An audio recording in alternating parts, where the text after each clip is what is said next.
వంగవీటి మోహనరంగ ఈ పేరులోనే ఒక వైబ్రేషన్ ఉంది. కాపు ఉద్యమ నేతగా సుపరిచితుడు ఆయన బడుగు బలహీన వర్గాలకు అండగా నిలబడ్డాడు. విజయవాడ రాజకీయాల్లో ఎంట్రీ ఇచ్చి ఉమ్మడి రాష్ట్ర రాజకీయాలను శాసించే స్థాయికి ఎదిగారు. ఎమ్మెల్యేగా ఎన్నికైంది ఒకేసారి అయినా తెలుగు రాజకీయాలనే షేక్ చేసే స్థాయికి చేరారు.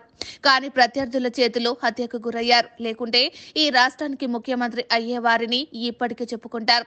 ఆయన వారసుడిగా పొలిటికల్ ఎంట్రీ ఇచ్చిన రాధాకృష్ణ సరైన రాజకీయ నిర్ణయాలు తీసుకోవడంలో విఫలం చెందడంతో యాక్టివ్ పాలిటిక్స్ కు దూరంగా ఉన్నారు. పొలిటికల్ ఎంట్రీ ఇచ్చిన తొలి ఎన్నికల్లో గెలిచిన మరో 2 ఎన్నికల్లో ఓడిపోయారు. మరో 2 ఎన్నికల్లో ఏ పార్టీ టికెట్ దక్కకుండా పోయారు. అయితే దీనికి రాధాకృష్ణ స్వయం కృతాపమే కారణం.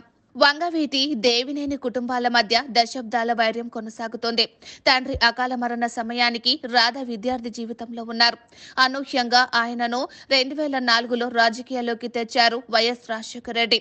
అప్పటి వరకు కాలేజీ జీవితంలో ఉన్న రాధ తొలిసారిగా అసెంబ్లీలో అడుగుపెట్టారు. అయితే అదే సమయంలో తన తండ్రి ప్రత్యర్థి దేవినేని నెహ్రూకు హైదరాబాద్లో ఆస్తి వివాదం పరిష్కరించి భారీగా ఆర్థిక లబ్ధి చేకూరేలా వైఎస్ రాజశేఖర రెడ్డి వ్యవహరించారని రాధాకృష్ణ భావించారు. దానిని అవమానకరంగా భావించి అప్పుడే పురుడు పోసుకున్న ప్రజారాజ్యం పార్టీలో చేరారు. రాజశేఖర్ రెడ్డి వద్దని వారించినా వినలేదు. విజయవాడ సెంట్రల్ నియోజకవర్గం నుంచి ప్రజారాజ్యం పార్టీ అభ్యర్థిగా పోటీ చేసి ఓడిపోయారు. వైసీపీ ఆవిర్భావంతో ఆ పార్టీలో చేరారు. 2014 ఎన్నికల్లో విజయవాడ తూర్పు నియోజకవర్గం నుంచి పోటీ చేసి ఓడిపోయారు. దీంతో వరుసగా 2 ఎన్నికల్లో ఓటమి చవిచూడటంతో రాధా పరిస్థితి అగమ్య గోచరంగా మారింది. 2019 ఎన్నికల్లో విజయవాడ తూర్పు నియోజకవర్గ టికెట్ కోసం పట్టుపట్టారు రాధ.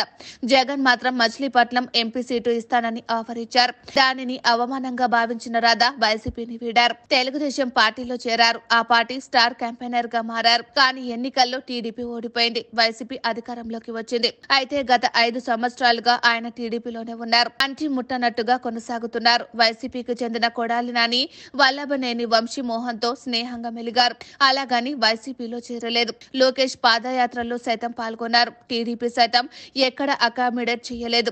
అటు జనసేన నేతలతో సైతం సమావేశమయ్యారు. బీజేపీ నేతలతో భేటీ జరిపారు. కానీ ఏ పార్టీ కూడా రాధను పరిగణలోకి తీసుకోలేదు. అయితే కొన్ని నియోజకవర్గాల్లో కూటమి అభ్యర్థులకు మద్దతుగా రాధ ప్రచారం చేస్తున్నారు. అయితే రాధాకు టీడీపీ నాయకత్వం నుంచి గట్టి హామీ లభించి ఉంటుందన్న టాక్ నడుస్తోంది. అయితే యాక్టివ్ రాజకీయాలకు రాధ దూరం కావటం మాత్రం అభిమానులకు రుచించడం లేదు. రాధా పరిస్థితి చూసి వారు బాధపడుతున్నారు.